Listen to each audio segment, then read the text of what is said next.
Hey everyone, so I wanted to show you guys today how to do a fake tattoo.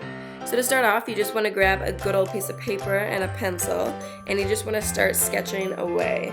So you just want to draw up what you want the tattoo to look like. It can be as intricate and as complicated as you'd like, or as simple as you'd like. So I already had this rose tattoo here that I had drawn up previously, but I really like the rose from this. So I'm going to do the rose, but without the banner. So next, you want to get some transfer paper.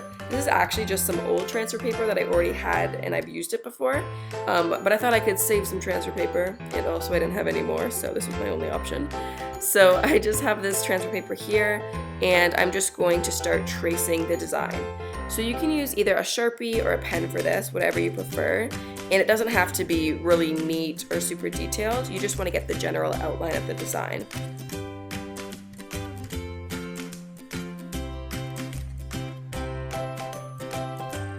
So once you're all done with the outline, you just want to take your original sketch and put that off to the side, just so you can use that as reference when you're doing the tattoo. Then we're going to take some Dettol, which is actually like an antiseptic. I don't really know how this works or why this works, all I know is that it does.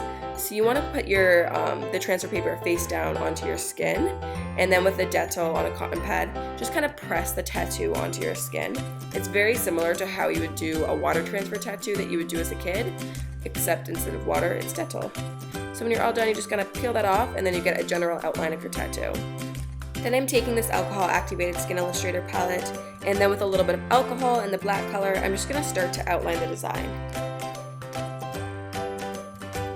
These alcohol activated colors are great, especially for doing tattoos, just because the product almost sinks into the skin and it doesn't just sit on top like regular makeup would. So you really get a different effect than you would with, like, say, a Sharpie or with just using an eyeliner on your skin. This product really does make a difference, and it makes it look so much more realistic. So I really love this. And I use these palettes a ton in special effects makeup, not just for doing tattoos. These palettes are great. I know at first I didn't like them because I didn't really know how to use them. It's definitely a little bit of trial and error, especially finding the right consistency with these products. I find the best way is to just spray some alcohol into the color that you want, and also spray some alcohol onto like the lid of the palette so I can dip in there and clean off my brush if I need to.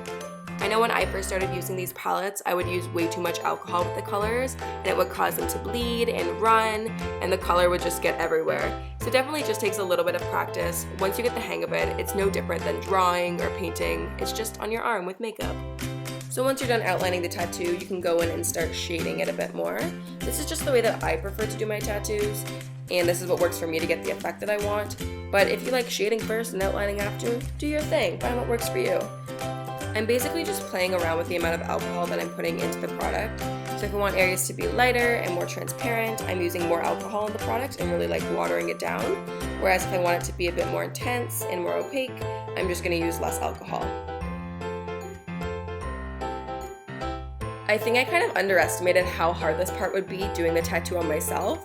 I normally do tattoos or practice them on other people, so doing it on myself was definitely a bit of a challenge. Already, the image is going to be in reverse to what your original sketch was in, so that's already a challenge. But it was also upside down for me because it was on my forearm, so I was kind of getting confused how the shadows would work and where the shading needed to go. But that's why you have your reference sketch there, so that way you can look at it and try to make sense of it.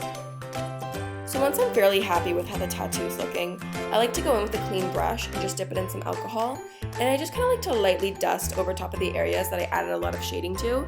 I just kind of find that this helps smooth out and finish off the tattoo nicely. Next, I'm going to take some foundation, and I normally like to have at least 2 different colors of foundation, but I'm not going to mix them together. I find that at least having a small variety of colors is going to help create a much more natural skin tone versus it being super unnaturally even around the tattoo. So I'm just going to take a makeup sponge, and I'm just going to layer that foundation over top of the tattoo. This is going to help make the tattoo appear a bit more aged, and it's also going to give it kind of that bluey black tattoo ink kind of color. And also this is going to help, again, make it look like it's coming from underneath of the skin versus sitting on top of it. So to set everything in place, I'm just going to take a translucent powder, and I'm lightly going to dust that over top of the tattoo with a big fan brush. And for some reason, whenever I do this, I feel like an archaeologist dusting off artifacts, and I don't hate it. So that is the final result. They end up looking pretty realistic, and I know I've definitely gotten away with fooling a few people in real life with these tattoos. So they're definitely a bunch of fun. It's pretty cool too because since we used alcohol activated colors, it's not going to rinse off with water right away. You'll definitely get a couple of days out of these tattoos. So I hope you guys enjoyed watching this, and I hope that you learned something. Definitely leave me a comment down below and let me know what you think of these guys. Other than that, I hope you guys are having an awesome day. Thank you so much for watching, and I will see you guys soon. Bye.